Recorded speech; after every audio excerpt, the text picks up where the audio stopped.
নামজারি, খারিজ, খাসজমি বন্দোবস্ত সহ ভূমি সংক্রান্ত নানা সেবা নিতে প্রতিদিন হাজারো মানুষ ভিড় করেন জামালপুরের মেলাদহ উপজেলার দুরমুট ইউনিয়ন ভূমি অফিসে।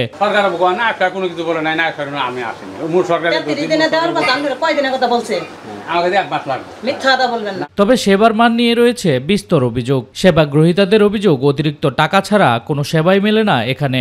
সরকার নির্ধারিত ফি পরিশোধের পরেও অতিরিক্ত টাকা না দিলে সেবা পেতে মাসের পর মাস ঘুরতে হয় এক টেবিল থেকে আরেক টেবিলে। 30,000 টাকা দিছে, মানে খারিজ 6টা খারিজ দিব, 2 মাস পর পর 2টা খারিজ দিব, 3 মাস মানে 6 মাসে, না 2 মাস পর পর 2টা খারিজ দিব। 6টা খারিজ দিছি, 6 মাসে 6টা খারিজ ক্লিয়ার করে দিব, এটা বলছে।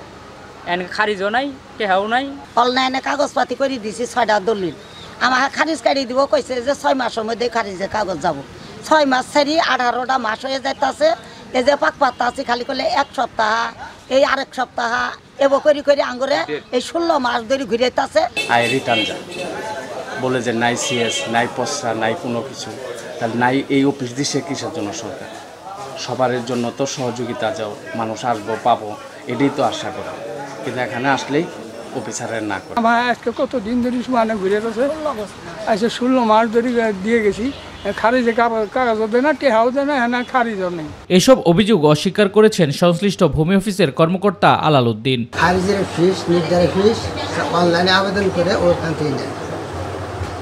যোগদান করা ভর্তি গিয়ে সরকারি নিয়মে চলতেছে, কোনো অনিয়ম নেই।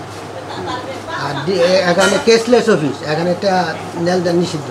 তবে সুনির্দিষ্ট অভিযোগ পেলে তদন্ত করে ব্যবস্থা নেওয়ার কথা জানালেন সহকারী কমিশনার ভূমি কর্মকর্তা। আমি উক্ত উপজেলায় জয়েন করেছি প্রায় 3.5 মাস। এই সময়ে আমি শতভাগ চেষ্টা করেছি ভূমি ব্যবস্থায় স্বচ্ছতা আনার জন্য।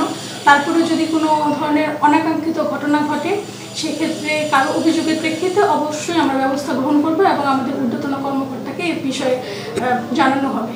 মানুষের দুর্ভোগের বিষয়টি বিবেচনা করে কর্তৃপক্ষ অবিলম্বে দুরমুট ইউনিয়ন ভূমি অফিসে শৃঙ্খলা ফিরিয়ে আনতে উদ্যোগ নেবে, এমনটাই প্রত্যাশা স্থানীয়দের। শামস তাবরিজ উচ্ছ্বাস, মাই টিভি নিউজ ডেস্ক।